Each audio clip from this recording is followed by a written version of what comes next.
আমায় কি সবুজ কাহার গল্প, মজার গল্প 2 নাম্বার আজকে আমি আপনাকে সামনে করছি।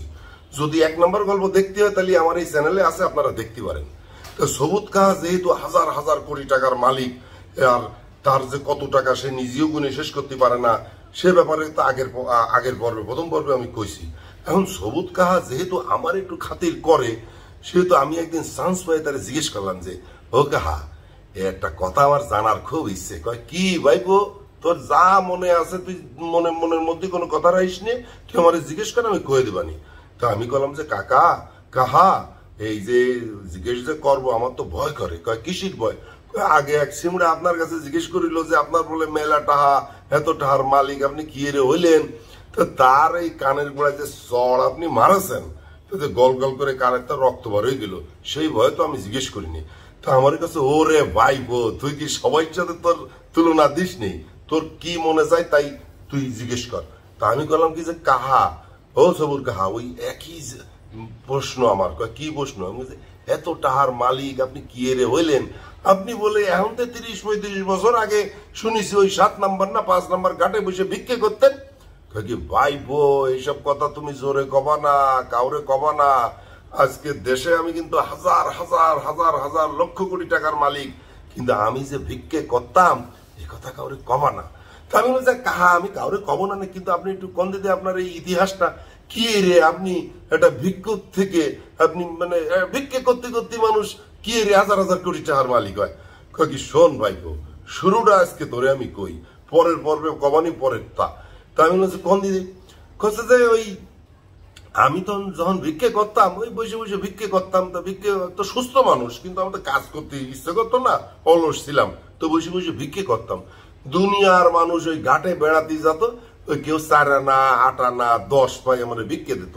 ওই সারাদিন পরে দেখা যেত যে 20টা হয়েছে 15টা হয়েছে, তাই নিয়ে ওই চাল ডাল কিনে নিয়ে আমি বাড়ি চলে আসতাম। তো এই ভিক্ষে করতে করতে একদিন দেখি কি যে আমি বসে বসে ভিক্ষে করতেছি, সামনে দিয়ে একজন দৌড়চ্ছে, হাতে একটা ব্যাগ। তো আমি ওই তোর দিকে সেই লোকের দিকে তাকায় রয়েছি, আমি তো বুঝিনি যে ও ছিনতাইকারী, আর যে ব্যাগ নিয়ে দৌড়চ্ছে ওই ব্যাগের মধ্যে মেলা টাহা। তো ও হঠাৎ করে কি করেছে জানো?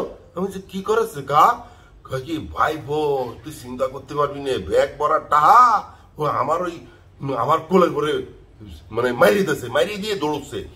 খানিকক্ষণ পরে দেখি তোর পিছন পিছন পুলিশ দৌড়চ্ছে। ওরে বাবা রে, এ তো বিরাট ছিনতাইকারী।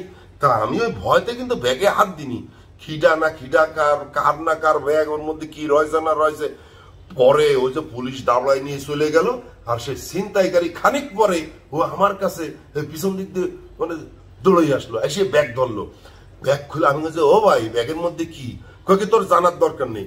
কয়ে যে আপনার পুলিশ দাবড়ালো, ব্যাগটা আপনি আমার কাছে রেখে গেলেন, এই ব্যাগ তো আমি ভাড়া দিলাম, তো আমার একটু কমেন না। ব্যাগ খুলেছে, ব্যাগের চেন খুলেছে, দেখি ব্যাগ ভরা খালি টাহা টাহা। তো আমি বললাম যে ও ভাই, আপনি কি ডাকাত না ছিনতাইকারী? ছিনতাইকারী টাকা ছিনতাই করে নিয়ে আইছি, মেলা টাহা কিন্তু। তো আমি বলছি ভাই, এত টাহা আপনি ছিনতাই করে নিয়ে যাচ্ছেন, আমি পাহারা দিলাম, আমারে কিছু দেবেন না? তো আমার করেছে কি, তোমাদের ব্যাগের তো খুলে 200 টাকা ছুড়ি মারেছে। তা আমি তো অবাক, 200 টাকা, আমি তো খুব খুশি। এখন ও সে ব্যাগ নিয়ে চলে যাচ্ছে, আমি ওর পিছন পিছন দৌড়চ্ছি। আমি চিন্তা করে দেখলাম যে ভিক্ষে করার সে যদি না পাহারা দেওয়া যায়, ডেলি 200 টাকা 100 টাকা, তুই একবার ভাইবে দেখ ভাইপো, যে 30-35 বছর আগে 200 টাকা আমার দিল, তার মানে কত টাকা। আমি চিন্তা করলাম যে এত মেলা টাকা। তারপরে কি হলো? তারপরে তো খেলা শুরু হলো। এই যে 200 টাকা সে দিয়ে গেল, তার পিছন পিছন আমি তার পিছন আর ছাড়তেছি না, সে যেদিক যাচ্ছে আমি সেই দিক দৌড়চ্ছি। এর পরেরটা আমি পরে কভার